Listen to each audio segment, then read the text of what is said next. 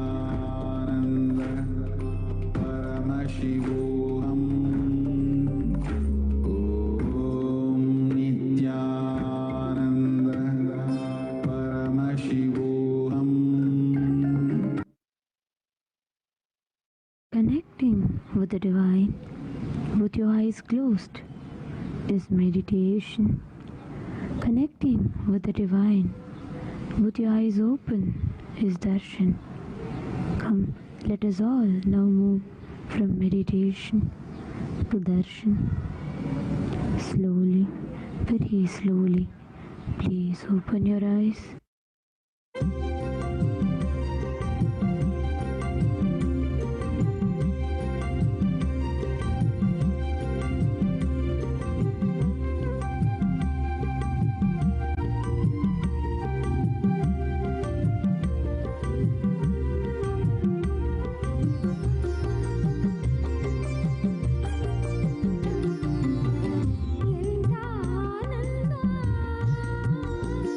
ಇದು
सच्चिदानन्देश्वर Paramshiva समारम्भाम्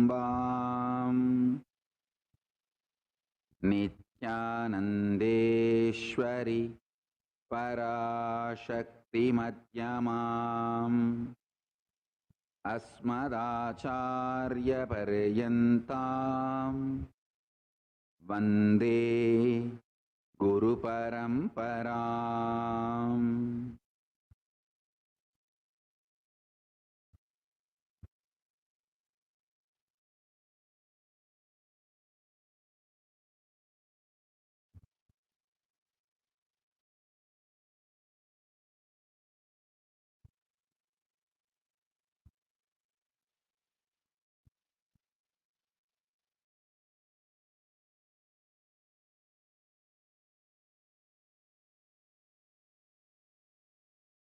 I welcome you all with my love and respect.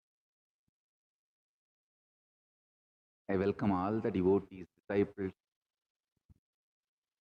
Samajis, Satsangis, Srimahans, Mahans,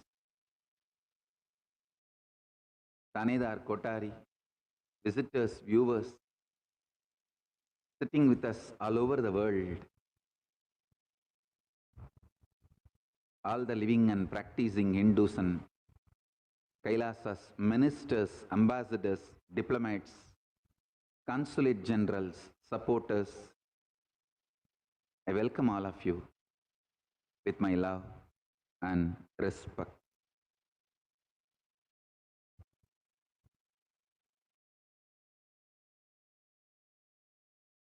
First, let us offer our devotion, worship, prayers, surrender to Paramashiva Ganapati on this Ganesha Chaturthi Brahmotsavam, Ganeshwara. Then we'll enter into the satsang.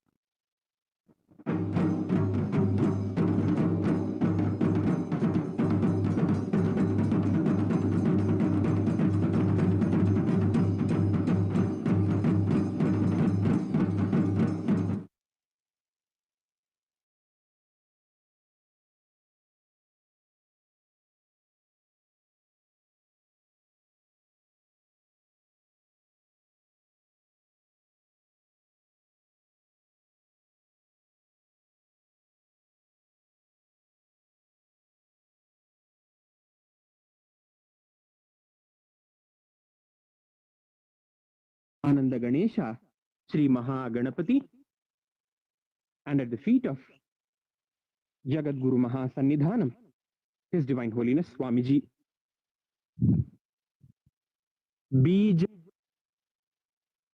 Puragadeshu Karmukaruja Chakrabja Pashot Palav Vrihyagrasva Vishana Ratna Kalasha Prodyat Karambho Ruhaha Dhyeyo Vallabhayasa Padmakaraya Shlishto Jvaladbhushaya Vishwotpatti Vipatti Samsthiti Karo Vignesha Ishtarthadaha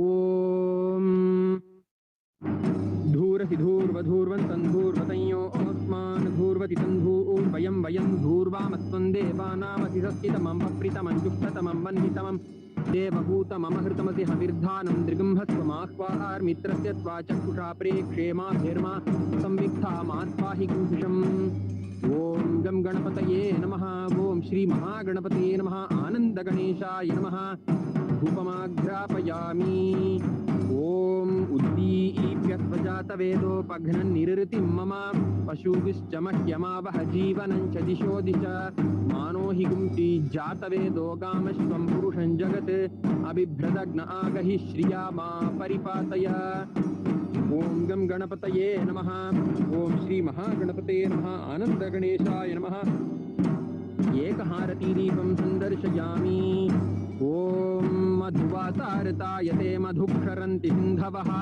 Madhvirna Santoshadhihi Madhunaktamutoshati Madhumatparthiva Vimrajaha Madhudyaurastuna Pita मधुमान्नो वनस्पतिर्मधुमागम् अस्तु सूर्यः माध्वीर्गावो भवन्तु नः मधु मधु मधु ॐ गं गणपतये नमः ॐ श्री महागणपतये नमः आनन्दगणेशाय नमः नानाविधानि नैवेद्यानि निवेदयामि ॐ सोमो वाये तस्य राज्यमादत्ते यो राजासन् राज्यो वा सोमेन यजते देवसुवामेतानि हवीगुषि भवन्ति य एतावन्तो वै देवानागं सवाः स एवास्मि सवान् प्रयच्छन्ति स एनं पुनस्तुवन्ते राज्याय देवसूराजा भवति ॐ सर्वस्याप्त्यै सर्वस्य जित्यै सर्वमेव तेनाप्नोति सर्वं जयति एकदन्ताय विद्महे वक्रतुण्डाय धीमहि तन्नो दन्तिः प्रचोदयात् ॐ गं गणपतये नमः ॐ श्री महागणपतये नमः आनन्दगणेशाय नमः सर्वदेवदेवी स्वरूपाय भगवते श्री नित्यानंद परमशिवाय नमः सर्वोपचार पूजार्थे सर्वापराधक्षमापनार्थे समस्तमंगल प्राप्त्यर्थे आनंद कर्पूर नीराजनं संदर्शयामि रक्षान् धारयामि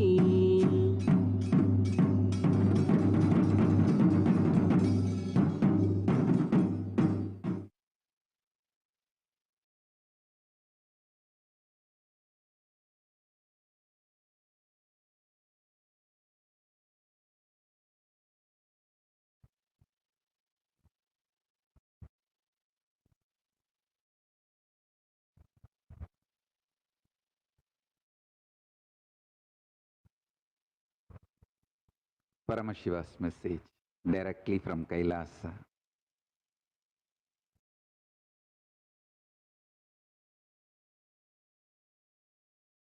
Intention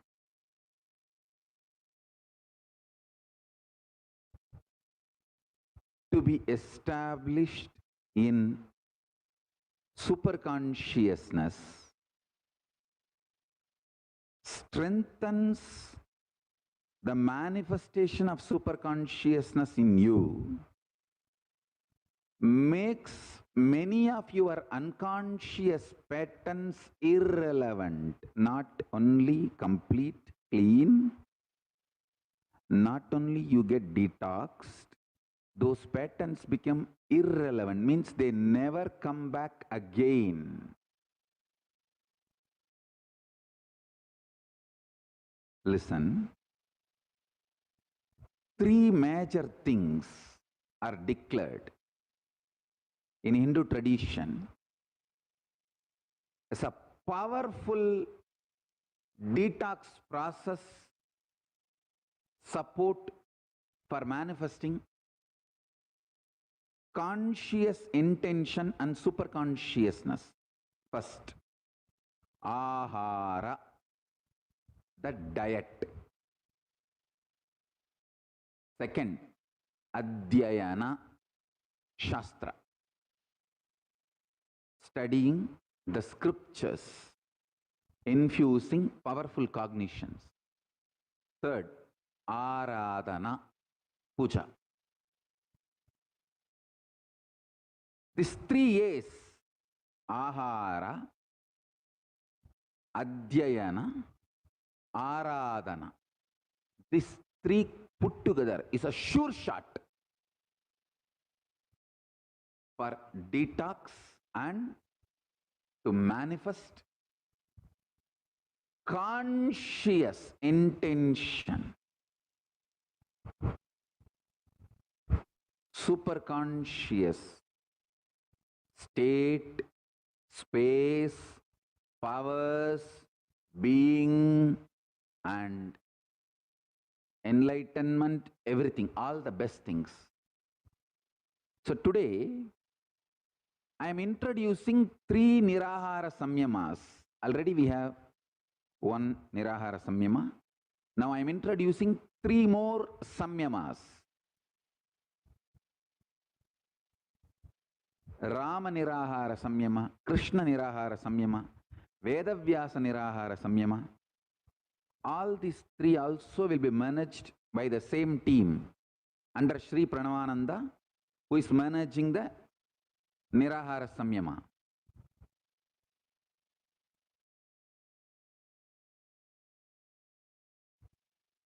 Rama Nirahara Samyama, forest fruits diet, studying the 108 Upanishads, the Muktikopanishad, compiled and presented by Ramachandra Prabhu, and Paramashiva Puja. Rama himself did Shiva Puja only his whole life. He was a great Shaivite, wearing Rudraksha and doing Shiva Puja. Enough of Shastra Pramanas are there to show Rama used to do Shiva Puja every day before going for his morning activities, the day's activities. And I have a reference of Rama's fruit diet from Valmiki Ramayana, Aranyakandam, first Sarka, 7th sloka. Phalamula sanaitandai sira krishna jinambaraihi surya vaishwanarapaischa puranaihi munibirvritam. They were the ancient long-living sages clothed in bark and dark deerskin, who by living on fruits and roots have gained control over themselves and their senses and have glowing radiance like the sun or the fire.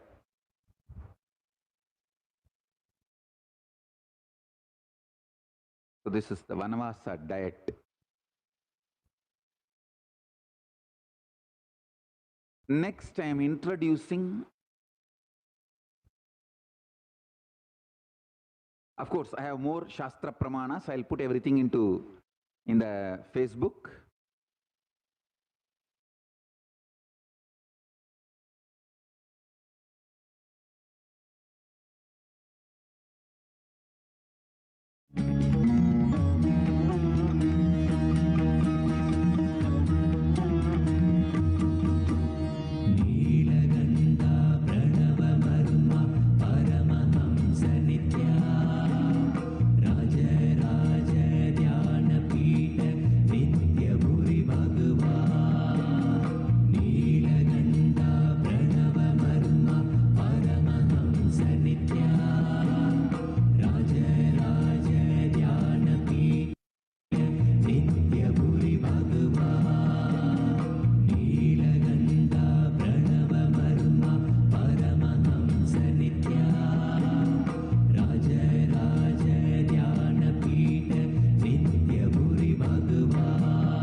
Sorry for the technical glitch. Please listen.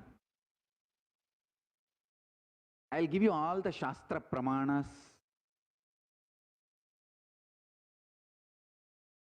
of Sri Rama Nirahara Samyama. Rama Nirahara Samyama. Anyone wants to get enlightened, please practice this Samyama. This is most powerful Samyama to realize Upanishads. Now I am reading out the Shastra Pramanas, and I will also be posting this along with the gist. You can all enjoy these Shastra Pramanas from Valmiki Ramayana, the most trusted biography of Rama, verified by Rama himself, sung by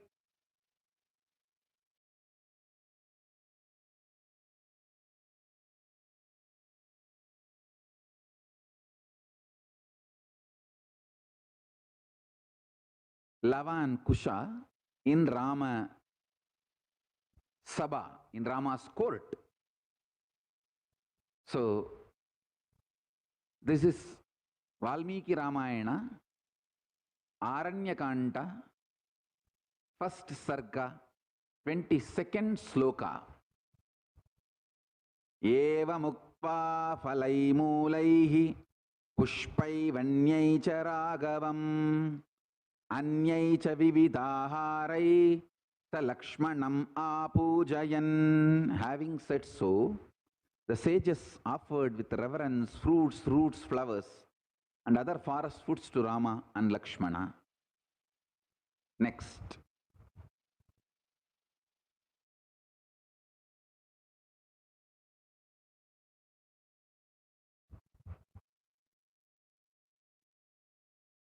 Aranyakandam,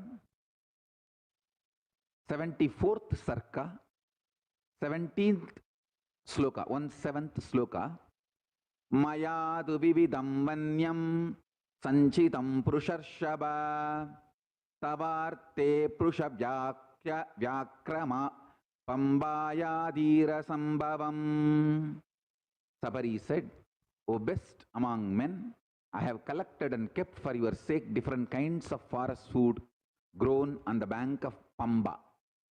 Mayadu vividam vanyam sanchitam purusharshaba tavarte prushavyakra pambaya dhirasambhavam. And these Shastra Pramanas show very clearly the diet of Sri Ramachandra. And also I have Shastra Pramanas for the Aradhana of Sri Ramachandra. Sri Rama used to worship, do Shiva Puja every day. There are enough references. I'll share that also with you. Now next is Krishna Nirahara Samyama. Krishna Nirahara Samyama is having dairy diet, Hindu non-violent dairy diet, consisting of milk, butter, buttermilk, ghee, all the dairy products. Having that as a diet, reading Gita and doing Shiva Puja. Please understand, Krishna was a great Shiva Bhakta. He used to do Shiva Puja every day. We have enough Shastra Pramanas for that also.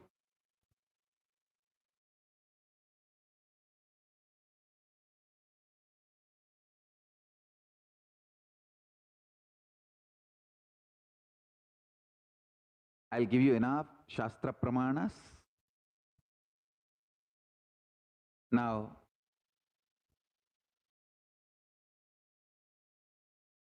the basic introduction about this dairy diet.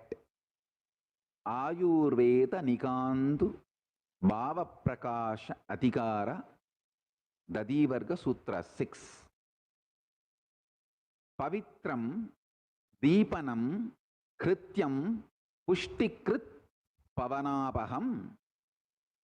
Cow's yogurt is purifying, kindles the digestive fire, pleasant to the stomach, nourishing and removes vata dosha.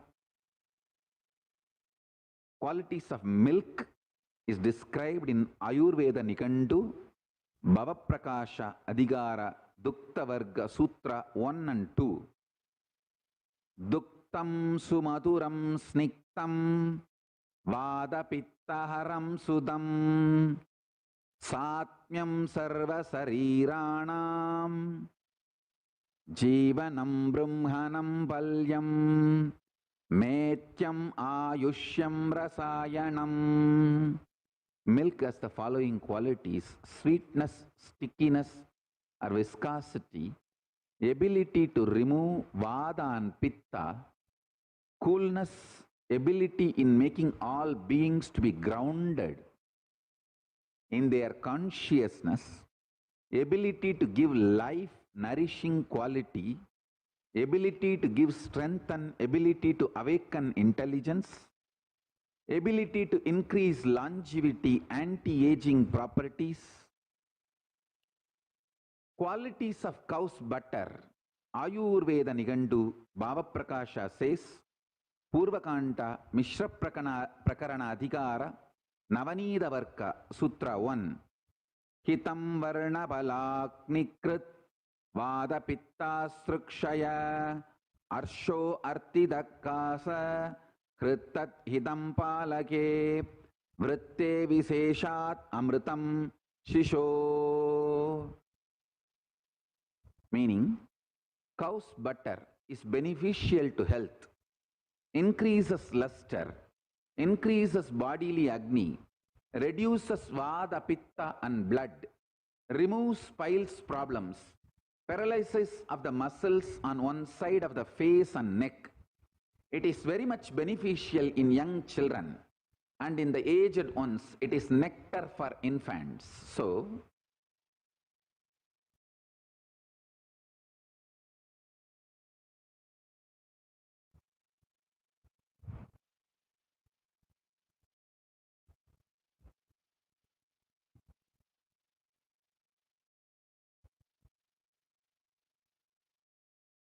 Shastra Pramana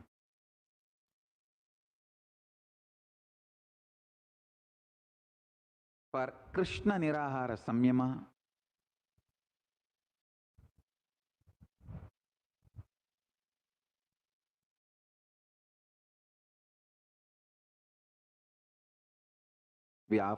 I gave something, but we have some more.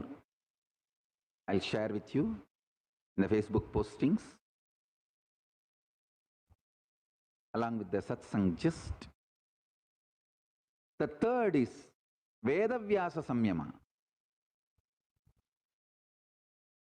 Go on a diet of basmati rice grown in Himalayas. Meditate on Paramashiva and read Brahma Sutra. I have given elaborate commentary. Watch those satsangs and read Brahma Sutra. You can read Sankara Bhashya and Srikanta Bhashya. Srikanta Shivacharya has written a wonderful Bhashya. It is available in Tamil, English, both languages. And also Swami Asudoshanandaji of Ramakrishna Math has written a beautiful commentary on Brahma Sutra, compiling from various Bhashyas. I strongly recommend that book. It's written in Tamil.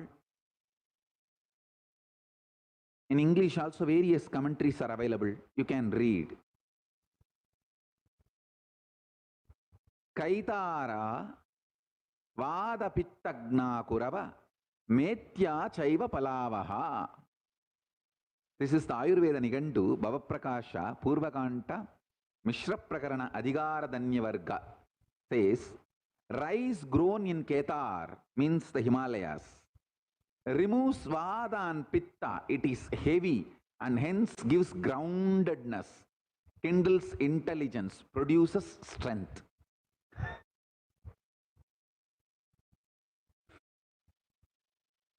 Usually I download and tell, and exactly that same thing will be there in the Shastra Pramana.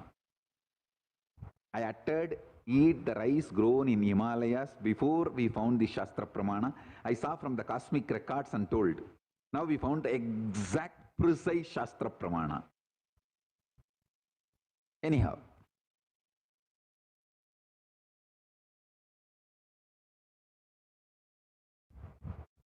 I am introducing all these three samyamas every month.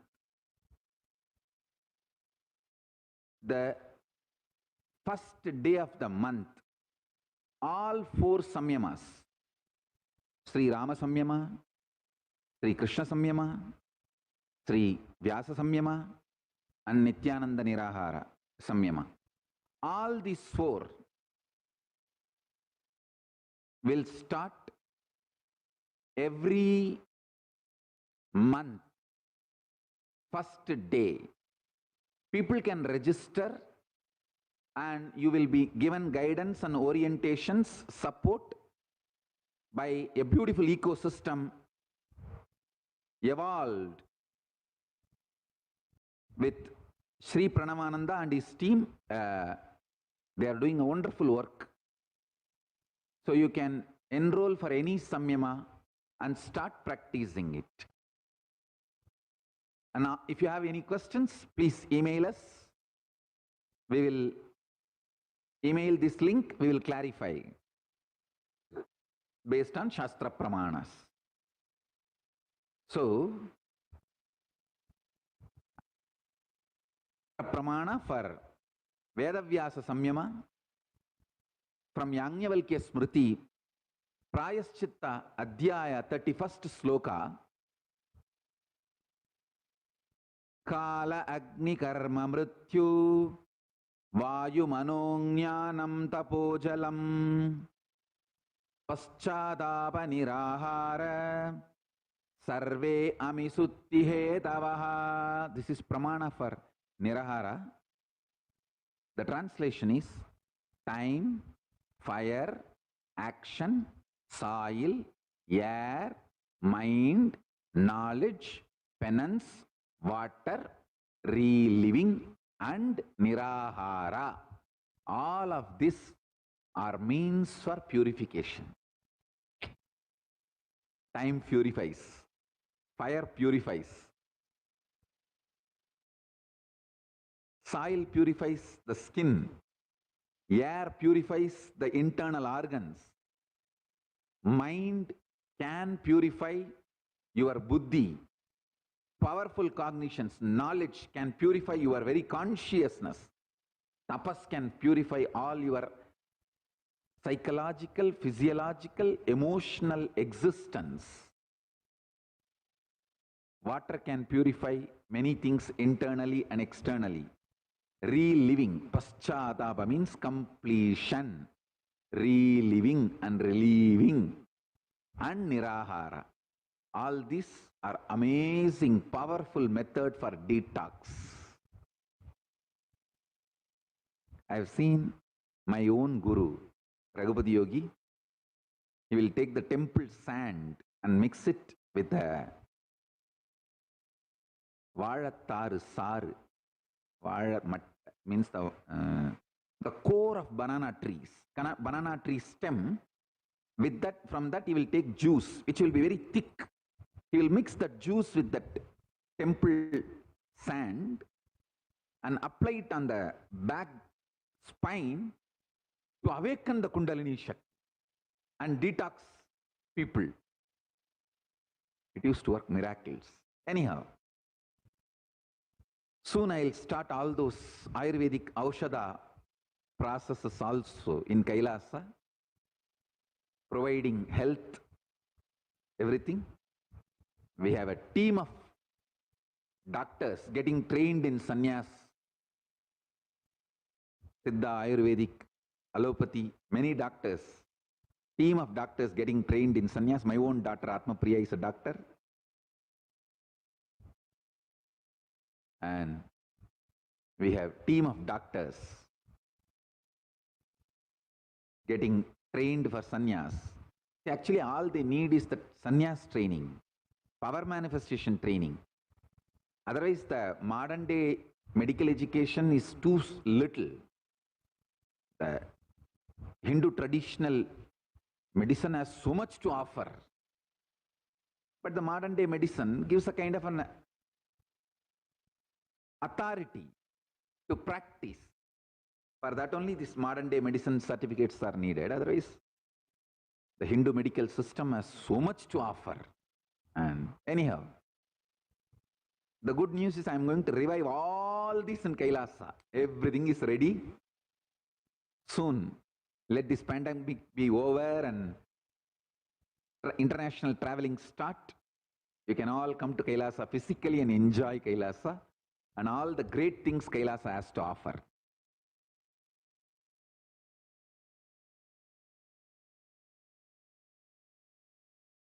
Yes. The next thing. Everything is ready for launching the Reserve Bank of Kailasa and Federal Reserve of Kailasa. The 8 units associated to Reserve Bank of Kailasa. With the grace of Ganapati and Paramashiva, the Reserve Bank of Kailasa is already international news, not just regional or national, it is international news. Let me introduce Kailasa in few words. Listen. Hinduism had 56 nations. Pandya, Chola, Kannada, Telunga, Gurjara, Surangi, Kashi, Gandhara, Nepal, Cambodia, Cambodia, Sri Lanka, Lankapuri, 56 nations, Aganda Bharat. From Afghanistan, the present day Afghanistan, Gandhar, that is Gandhara, from where Gandhari and Saguni came, and this side Nepal, from Nepal, Sita Pirati, Mother Sita came. Gadaram of Malaysia, Gandhara of Afghanistan. We had 56 nations. All the currencies we used in 56 Hindu nations and all the economic policy we used in those 56 nations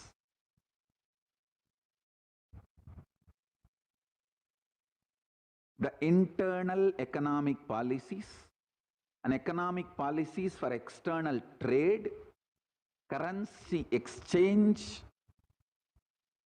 These 56 nations, economic policies, economic strategies, and currencies, everything I am trying to revive and make them legitimate, functional system. Please understand. As I said many times,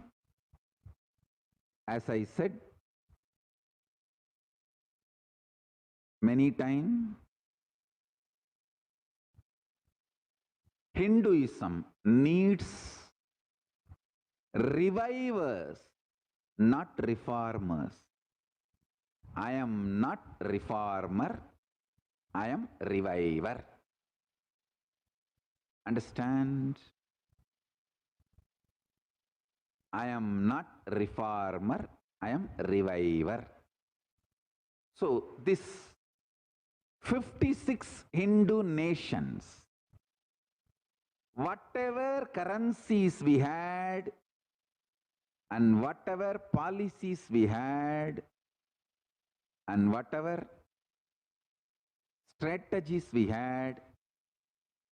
Last 2 years we worked, and